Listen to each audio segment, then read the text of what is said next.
I feel fine. The world's gone crazy around you. You're listening to American Freedom Radio, and I am Marz Theron. The show that you're tuned into right now is called Conspiracy Company News. Oh boy, oh boy, oh boy. Usually I save the protest report for last, but let's just start right off with it. It's time for the protest report. Because it's been protests all weekend. Was nuts. In case you've been living in a cave or a shell somewhere or a shoebox, Charlottesville, Virginia, has gone crazy. Well, I'm gonna break it down for you because I believe this was a staged event. And of course it was. I mean, how could it not be? But I've been arguing with a lot of people about it, and I figured I'd dig deep so that I could let you, dear listener, into what's really going on here. Okay, so thousands of people descended on Charlottesville for the Unite the Right rally. Unite the Right rally at a statue of Robert E. Lee in Emancipation Park, of all places. Now, usually a KKK rally and such, like, they don't get much of a turnout. You know, I've been to one. It's like there's hardly anybody there. It was boring. But everybody showed up for this thing. Everybody. Alt-right, Black Lives Matter, white supremacists, neo-Nazis, old Nazis, Antifas, Pro-Tifas, Coke, Pepsi, root beer, everybody was represented. I'm telling you, they were all there. It was the event of the season. You see, apparently there are a lot of Confederate statues and flags and other memorabilia around the country, and a bunch of busybodies are going around tearing them down. And I guess the people who put together this rally at least want to create the illusion that they disapprove. Okay, so I guess what they want us to believe is that they figured they'd have a meeting about it. They discuss the situation. What could possibly go wrong? Well, to start with, the name of your rally, fellas, was called Unite the Right. Unite the Righty. Was it their plan to convert everyone on the political right over to their point of view, which is apparently white supremacy? Maybe even Hitler Youth? Are you gonna try to convert the entire rights? I mean, we're living in this left-right paradigm, right? So you got Democrats versus Republicans. I guess that they think that they want to unite all your Republican-leaning or right-leaning people into their point of view, and their point of view is white supremacy? That's what it sounds like, but it doesn't sound like a good idea, does it? Yeah, that's a great idea. Not. Yeah. Look, this event was planned months in advance. This wasn't some spontaneous thing. That's what a lot of people can't get into their heads. And the organizers, well, there were a pair of pampered, effete, rich kids born into wealth, these two guys. One of them was the mayor, the other one was the... Anyway, I'm going to tell you all about them. They both used to live in Arlington, Virginia. They both went to the University of Virginia. And they both went to the University of California in Berkeley. Both of them. Remember the riot involving Antifa over there? Wasn't that long ago. Just a coincidence that these guys have such a similar past? I think not. Let's start with the mayor of Charlottesville. His name's Michael Siner. And he's been published in the USA Today, the Washington Post, and the Daily Beast. So yeah, he's fake news, kids. CIA. That's my theory, and I'm sticking to it. He wrote this book, this guy, this Michael Siner of the mayor of Charlottesville, called Demagogue. Yes, he did. And it's about the historical tendency of democracies to self-destruct through political leaders that appeal to popular desires and prejudices coming to power. these guys, these demagogues that come to power, and they're these, yeah. Does that sound familiar to anybody? Do some people have been complaining about lately about the guy that came to power appealing to popular desires and prejudices, or at least of half the country, or over half, hypothetically? Well, anyway, his book tells the story of the fight against demagogues. His vision is constitutionalism, where citizens can take control for themselves, an end to regimes, rather than checks and balances and institutions. Pshaw on the framers of our country, the Constitution that we live under, their concept of checks and balances, institution. No, they say, no. Democracy will be protected through political culture. Political culture? Well, as Antifa likes to put it, become ungovernable. I've seen their signs. It says, become ungovernable. Antifa much, Mikey? Huh? It's like, yeah, they're anti-state.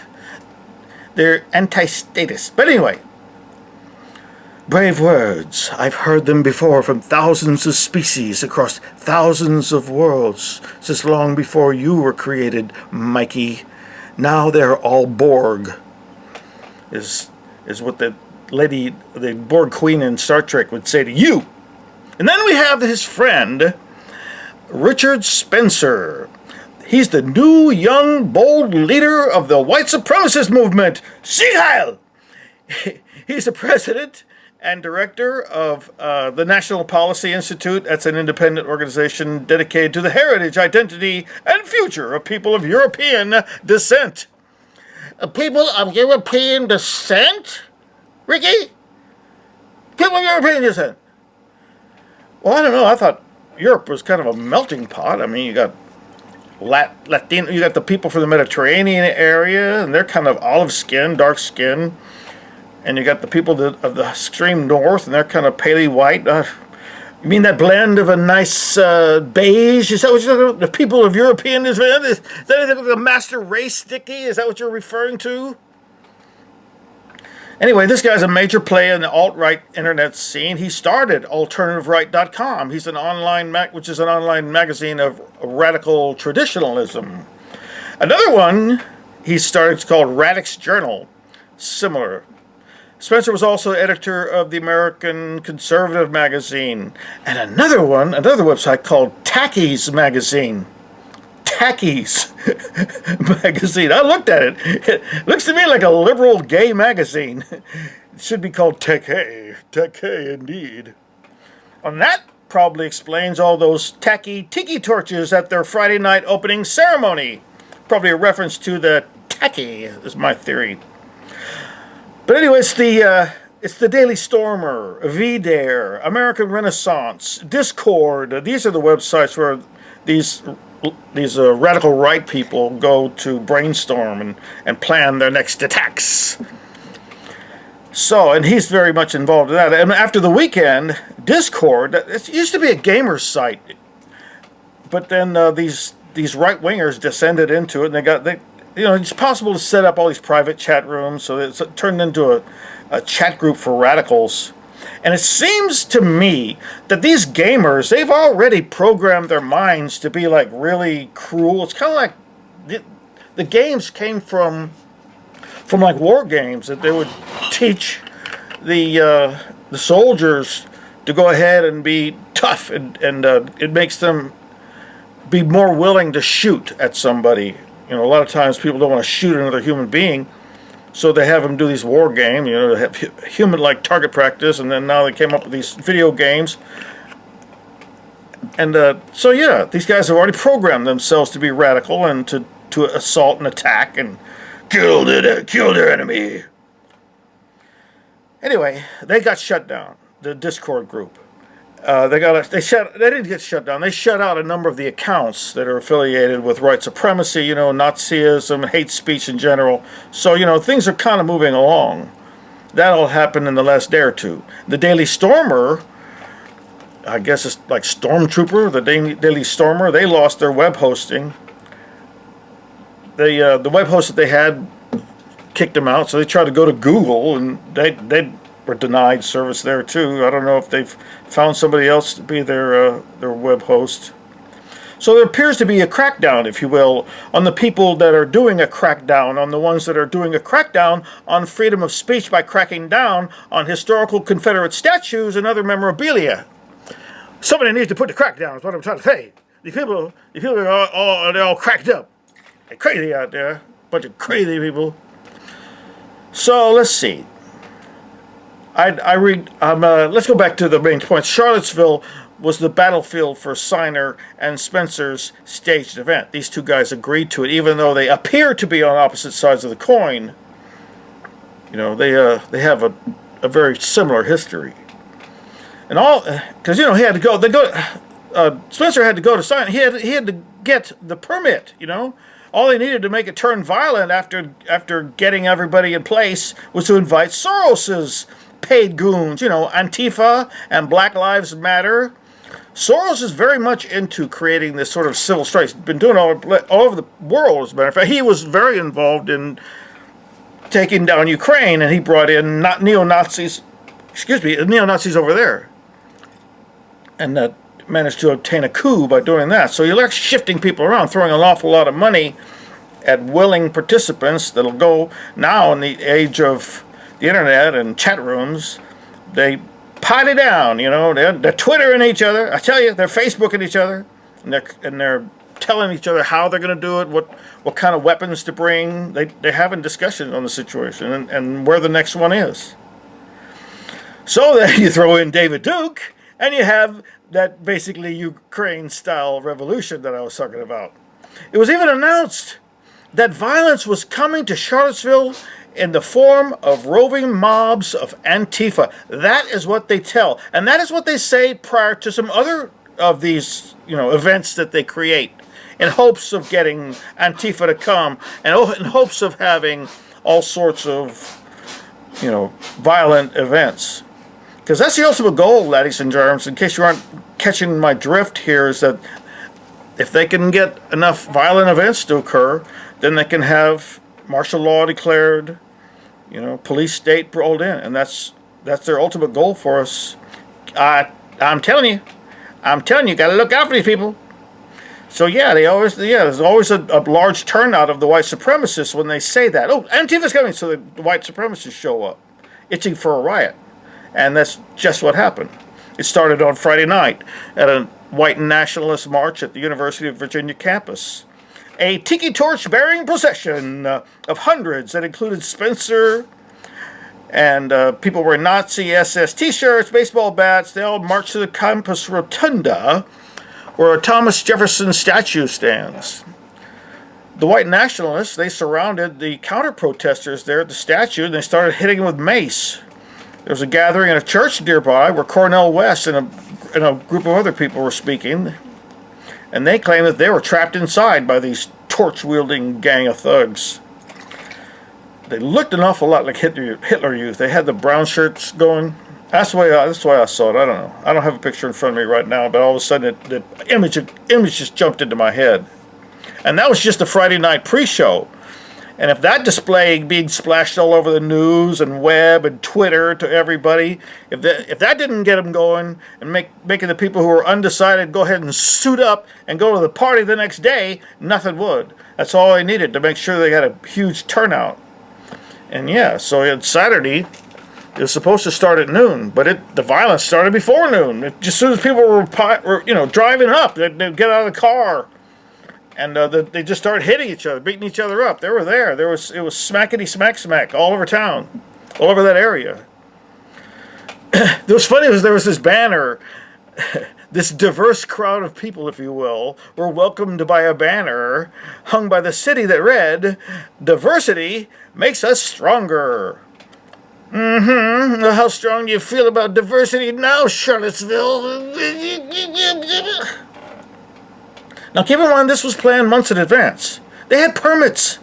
In the weeks leading up to the rally, city and state officials put together a detailed plan mobilizing 1,000 first responders, 300 state police troopers, and members of the National Guard. So they were supposedly all set up to handle this thing.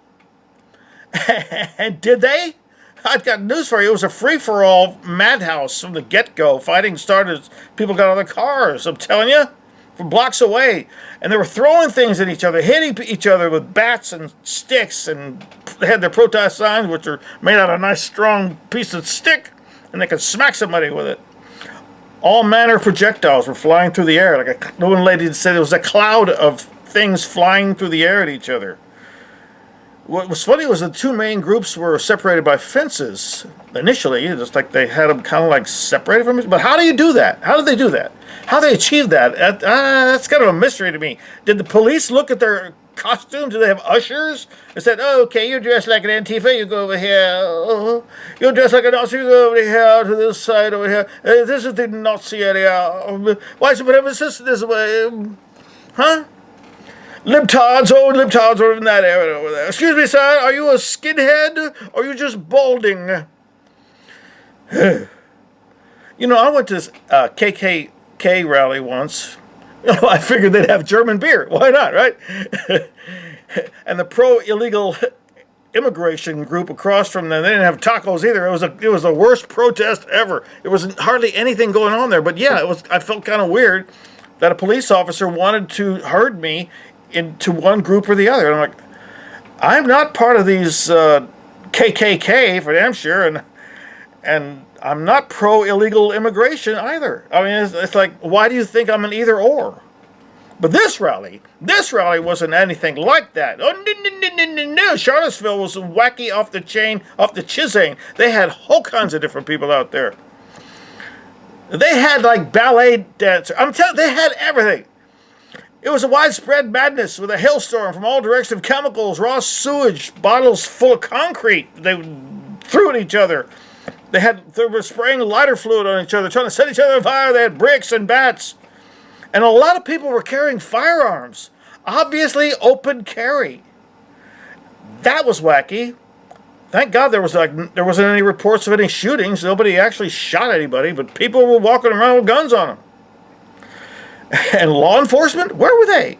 They appeared to be basically doing nothing. Most of them were just hiding behind barricades. I guess they didn't want none of that. Maybe they felt like they were outnumbered. And the local hospital said that injured people started pouring in before noon. A lot of head lacerations. And then, later on in the afternoon, the police kind of started breaking it up, and then this crazy guy, a KKK guy, Jimmy Fields, I saw pictures of him hanging out with the KKK people, wearing the KKK regalia and holding the shield and all that. His name's Jimmy Fields. He drove his Dodge Challenger high speed down a road full of protesters. He knocked people in the air like bowling pins, and then he rammed into another car, which hit another car and in front of it. And somewhere in that mess, a lady got pinned and killed. And then after he smashed into the car, which smashed into another car, then he put through it in reverse and sped out of there in reverse and knocking even more people around. They were flying through the air. You can find a video. It's crazy. Yeah, so like one lady was killed and 20 other people were injured, if not more. And also 2 police officers died, but they were in a helicopter and they crashed into some trees, I guess over by a golf course nearby. So that was the story on that. But the next day, of course, on Sunday, tens of thousands of protesters marched across the United States to condemn widespread racism. I guess missing out on that Charlottesville party was too much for them. They wanted in on it, so they went ahead and marched. They did big marching. There were demonstrations in New York City and Washington, D.C. A lot of people were protesting Trump's response to the event in Charlottesville. They don't think he said enough.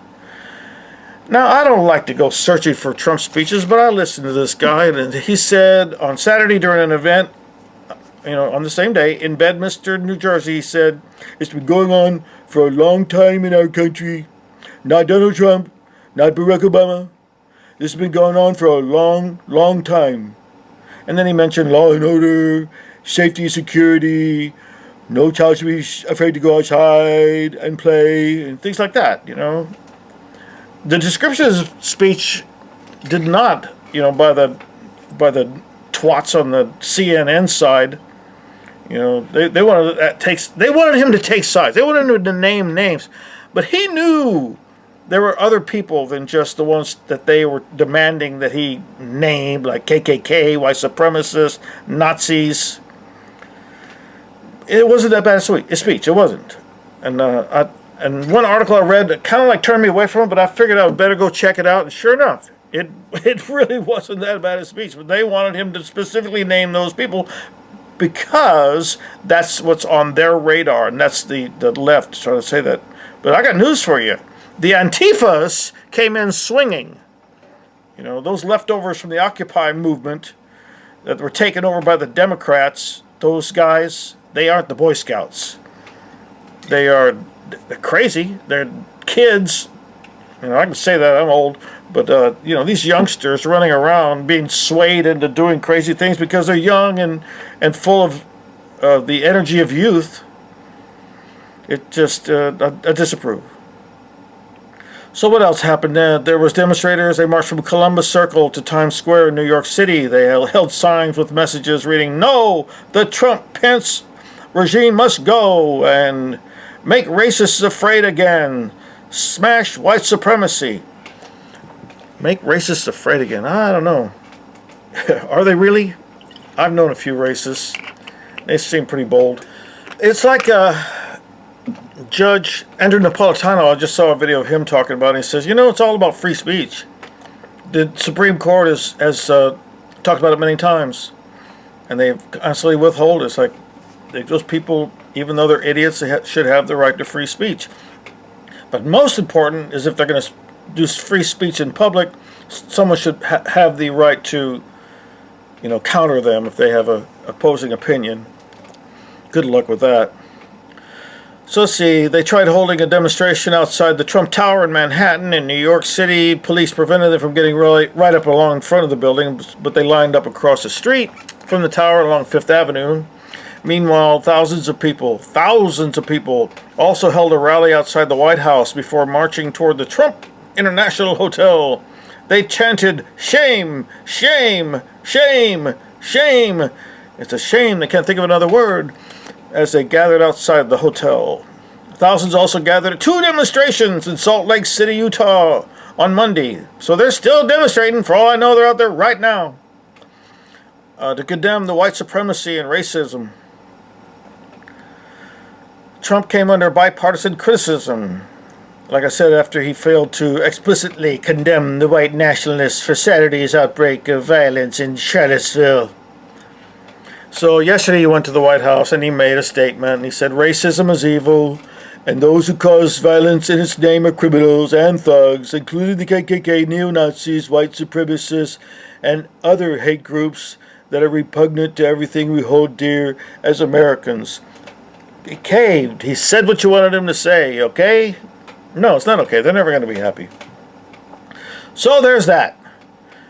But today, at a memorial service for Heather Heyer, that's the woman that was killed by the KKK guy in a Charger, the Antifa idiots showed up with shields and bats. They claimed to be there as security. Like anybody from the KKK or any white supremacist groups is going to show up and do anything. They're just trying to, like, get publicity and have everybody think how wonderful they are. They look idiotic. The theme was people were wearing purple for some reason because of her job or whatever. So you got Antifa dressed up in purple. They had purple shields and I guess purple ribbons on their baseball bats. And it's idiotic, I'm telling you. It's a shame that these people are actually presenting themselves like they're good guys. You know, Heather wasn't Antifa. She was actually IWW, according to Cornel West. She was a wobbly. That's the industrial workers of the world, which is kind of about unions and like that. You might think that it sounds a bit communistic, but I don't think she was that way. I don't know. Didn't know her. It's just a shame. People should be allowed to come out to an event and not risk their lives. You know, maybe yell a few things and get it out of your system and go home. But this is crazy. And that's exactly what they wanted. And by that, I mean the people that want us to descend. And they've been trying to start a race riot forever, haven't they? Haven't you noticed? It's been going on for a very long time. And this is just the next stage in it. They really, really want to separate us. And I bet you're disappointed as hell that nobody shot off their guns at each other. Because then they'd have a perfect excuse But now they're saying, well, he threw some raw sewage on a reporter. They drenched a couple of reporters with raw sewage. Sorry, that's not good enough. We can't actually declare martial law because a reporter got dutied. Can't do it. So here's another interesting thing I saw just before came time for this broadcast, that San Francisco has planned a Patriot prayer rally. They have scheduled it, right? And what's nutty is Nancy Pelosi has called it a white supremacist rally, and she wants the National Park Service to pull its permit. Nancy! She is so senile and stupid. And it's like everybody just thinks that she's stupid, she's a liar, because these people are not white supremacists. That's the only problem is, the guy that set it up is not white. He's, I don't know, I looked at it, I couldn't really tell. I'm not going to guess. Okay, maybe he's part black, I don't know. But he doesn't consider himself Caucasian. They got these their speakers, two of them are black, one of them's a Hispanic, another one's a transsexual. The organizer's not Caucasian. I think they got one white speaker. But I don't think he's a supremacist. You know what I'm trying to say here? This is a prayer rally. Yeesh. And Pelosi wants everybody. Now, once she says it's a white supremacist, that means Antifa's going to show up. It's like, well, the guy said, well, we're getting free publicity, but it's like my father said, any publicity is good publicity. They may not remember what they remember you for, but they'll remember you because it's free. You got to have free publicity. So go ahead and tell me dirty words, and then in a few more decades, after I'm dead and buried, people will remember me. So, what else has been going on now? Enough about that. Who else is protesting? Since we're talking about protests, Venezuela! Venezuela has been protesting for 4 months now. Come on, guys. It's getting a little boring. Can't you give it a rest? I mean, seriously. What, you say this one's different. Okay, how's it different? Oh, now you're protesting Trump. Well, cool. I'll let our protesters know that they can take a break because you guys are taking over for it, right? Let me ask you something. Why are you guys mad at him, huh? He said what? A military option to force democratic change in your country? Trump said that? That he wants to do it. He's got a military... What? That's crazy. That's crazy. Let me talk to your president. Come on. Get him on the phone. Hello. Señor Maduro. Are you there? Señor Maduro. Hola, Marzo. ¿Qué está haciendo? Señor Presidente. Hey, thank you for taking my call. I hear you're mad at Donald. Listen, amigo. In the history of Venezuela's international relations, that pinche naranja threat is the worst. Pinche naranja. Yeah, that's what we call him too. Cheap orange. Miguel Pence, your stupid vice president, he says that Venezuela is a dictatorship and that there's no democracy here. No democracy. It turns out we will be having our 22nd election in 2 months. Really? That's great. Hey, have you told WikiLeaks? Because they like to get in on things like that. That's why I want to talk to Trump on the telephone and explain to him, Mr. Trump, you are being tricked.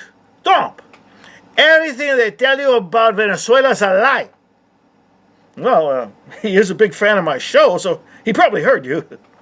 Do you see in the news in La Ville de Charlottesville, Virginia, the white supremacists, the Ku Klux Klan and fascistas, they were marching with Nazi flags and with shields that were similar to the shields that the Jaremberos use in East Caracas. Oh, yeah, I saw that, Nicholas. Behind the white supremacists is the power that has taken over the White House and the venues where decisions are made by the North American imperialists. Ain't that the truth? You took the words right out of my mouth, Mr. Maduro. Listen, I got to get back to you, to the news now, Senor Presidente. I'll call you later. Ay, tu ocho, amigo. Well, orale, I say. That was President Nicolas Maduro, everybody. He knows it's all about the oil. He said all that in a speech to his country. He thought I didn't hear it, but yeah, he already said all that to his people in a speech last week. So what else is going on? Oh, in related news, U.S. intelligence has revealed that they have received uncorroborated evidence that Venezuelan hardliner Diosdado Cabello may have hired Mexican hitmen to assassinate Marco Rubio. What? Apparently Rubio, he's been on Twitter accusing Cabello of being a drug dealer. Marco, you're picking up bad habits from Donnie. Don't make me separate you two. Oh, but speaking of WikiLeaks, look out, fellas. You've been scooped by Global Leaks. Global Leaks is in the house. As reported by the Middle East Eye, that's the eye of the Middle East. Emails they show, they hacked into these emails that the Saudi Crown Prince Mohammed bin Salman, he's a player, he's seeking an exit from the war against Yemen that he started more than 2 years ago. He believed it would be over in just a few weeks. See this guy? He said, we can go down there and knock out Yemen and steal it. He believed it would be, he was just trying to eliminate the Yemeni Houthi Ansarullah movement, and he wanted to reinstal the former Riyadh-friendly president.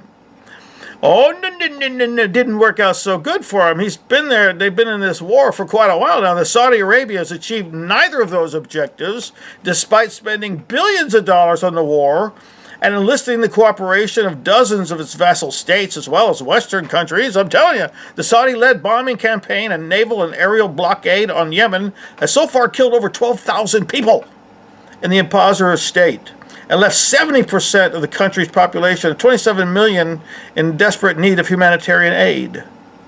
The siege has caused the worst cholera outbreak in the world. More than 500,000 Yemenis have been infected and nearly 2,000 others have died since the epidemic began 4 months ago. So yeah, Princey Mohammed bin Salman. Who do you think you are, anyway? Us? Look, destroying sovereign nations to steal their oil is our thing, you dang copycat. Get out of that game, you amateur. What else is going on in the world? Oh, yeah. Little Kim Jong-un. Remember him? That wacky guy from North Korea? He announced that he decided to not shoot missiles at Guam after all. Maybe he does a little waste. Those things are expensive. I understand. I got you, Kimmy. I got you. I understand. I'm with you. You don't want me throwing them damn missiles out there. He announced that he would watch a little more of the foolish and stupid conduct of the Yankees. Isn't that what he sounds like? He would watch a little more of the foolish and stupid conduct of the Yankees. I know, right? We're a real comedy show over here, aren't we there, Kimmy? He said if we persist in their dangerous, reckless actions, then we will do as already declared. Yeah. That's what he says. He says, if he's going to hold off. He's going to keep it in his back pocket. He's going to keep that quiver in his, that arrow in his quiver, if you will. Now, as you can imagine, over there in Guam, things have been a little tense lately. Like we've been threatened by being hit by missiles and stuff. It's just, it can be a little nerve-wracking. Well, the Guamanians, they were sent into a panic after midnight last night after 2 radio stations broadcast a warning about civil danger for approximately 15 minutes. Can you imagine? My God. So they set off the damn civil warning thing. I guess they push that button like I wonder if it sounds like ours. That they do on the cable. But it was frightening. They said it was an accident, human error, not authorized, but 15 minutes, they panicked that tiny little island. I'm talking about a rude awakening, you know what I'm saying? I can imagine, I was like, this is 12:25 in the morning. After being told that North Korea was going to fire missiles at them last week, then they get this civil danger warning. Talk about a sleepless night. I don't know about them, but I'd have been ducking and covering like a son of a gun. I know I'd be pissed if I were that. If I survived the heart attack. So what else is going on in the world? Well, Hajj. Hey, I know I got a lot of Muslim listeners. Hajj is going on. For those of you who aren't already aware, in Arabia, apparently there's already 675,000 pilgrims. They've traveled to Mecca to perform the Hajj rituals. You know, these Muslims, they're supposed to go there at least once in their lifetime, assuming they can afford it, etc., etc., etc. And already at least 54 have died. Whew! Boy, that's talk about a religious vacation that didn't turn out right. Saudi Arabia on Monday banned 95,400 individuals and 47,700 vehicles from entering Mecca for not having the Hajj permits. It was Nancy Pelosi's fault. Is there trouble in paradise? Come on, guys. It's got to be rough having a country like that being the home to some of your most holy sites. It's crazy. They should spread them out better. Is that asking too much? The country is expecting that this Hajj season will attract more than 2 million domestic and foreign pilgrims. That's a lot of pilgrims. So what else is going on in that area? In Egypt, let's see, there's a company on strike over there. They're having like 16,000 workers at the spinning and weaving company on strike because they want their 10% pay rise that Abdel Fattah al-Sisi, their president, promised them. And they also want a 10% raise in social benefits. Careful, Sisi, Abdel Fattah al-Sisi. This is how they took the last guy that had your job. They were protesting over this very same thing, and probably in the same area there in Mahala. So Mahala to you, baby. Get your act together. People ain't fooling around. You don't get a pyramid dropped on you, do you? Meanwhile, they've opened the Rafah border crossing to Palestine, which is nice, to allow for the Hajj pilgrims to pass through on their way to Arabia. That's very cool. They keep shutting these border things. It makes life miserable for everybody. And what's interesting about borders opening is like there's been this closed border between Iraq and Arabia. They like to call it Saudi Arabia, but I don't want to give them the pleasure of acknowledging this House of Saud. It's Arabia. That's what I call it, and that's what we'll keep calling it. But anyway, this border's been closed for like 27 years, and they're opening the border. What? It sounds scary. I don't know if this is a good idea, especially not for Iraq, because, you know, the Saudis, you know, they're going to take advantage. They send in mercenaries. They ain't still out of the woods in the decade of war with us, boys and girls. And the Saudis, over a decade, the Saudis, they were arming the bad guys in these assorted so-called terrorist groups that were supposed to be fighting. So, yeah, a little international news for you there. And, of course, it wouldn't be right for me to not mention that we're still bombing the crap out of Syria damn near daily. The last ones that happened a couple of days, they caused at least 38 civilian deaths and destruction of homes. You know, our country announced to us that we're still bombing Syria. Why? Why are we still bombing Syria? We're doing bombing runs. Our excuse is we're hitting Daesh positions, but it's not the case at all. They're hitting civilians there. They're just taking out town after town after town, neighborhood after neighborhood. We do not have permission from the Syrian government to do this. The UN condemns these acts as they're against international law, and we've been doing it for the past 3 years with no end in sight. But it's topical in that it's all about what's going on there. As falls Syria, so has fallen countries before them, and perhaps even us. They're rehearsing, is my theory, ladies and gentlemen. They're rehearsing with what they're going to do, possibly, in this country. See, we create this civil strife with our protests. And, you know, they become violent in countries all over the world, right? Our puppet masters fund both sides of the conflict. Our media, they vilify the leadership of the various nations. And we start attacking them in order to take down their legitimate government and set up a puppet ruler. We've done it we've done it too often. It doesn't make any sense. I mean, it's like we faked our way into Afghanistan and Iraq. You know, it's like we're practicing this puppet group versus puppet group scenario a long time. It's just glaringly obvious to me. Could Charlottesville, could that be part of something much larger? Was what I'm asking you to think about. You know, what they have planned for us, maybe. They divide us into groups. So we aren't a coordinated defense force. We're not coordinated. If we're divided, it's called divide and conquer. And then they bring in martial law, and we're not gonna trust our own neighbors. It's like it starts off as well, we stand in line peacefully to go vote for Republic or Democrat. Nobody knows what's in your heart and mind, without an autopsy, of course. But it's pretty obvious I've been trying to start this race for it. Like I pointed out a while ago, justify the police state that we're setting up, and with the military equipment that they dispense to the police departments all over the country. Sheesh, it's a history of insanity. People question 9/11, for example. That people said, well, did they let it happen? They didn't let it happen. It's been kind of forgotten, kind of swept under the rug. But in spite of what they want us to believe and where they point the finger, they use that as an excuse. This obvious false flag. There's no way, everybody knows, there's no way those buildings could have collapsed if they didn't have explosives in them. So they use that as an excuse to attack Afghanistan. We had a secret agent his code name was Tim Osman, and everybody called him Osama bin Laden. He was a member of the bin Laden family that Bush was in business with, our president at the time. And they sent him in with a whole bunch of money into Afghanistan because they wanted Afghanistan. Afghanistan's like the jewel, right? I was just seeing an article today that said, "Hey, maybe Trump will pull out.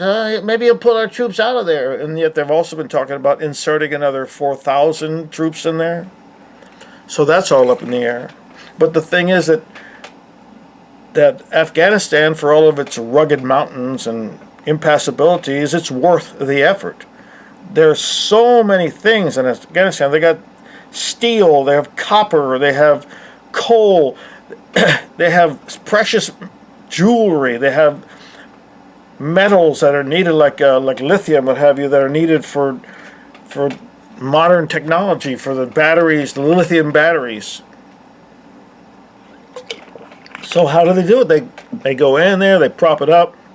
They prop up the Taliban, and they offered them, look, we'll make a deal.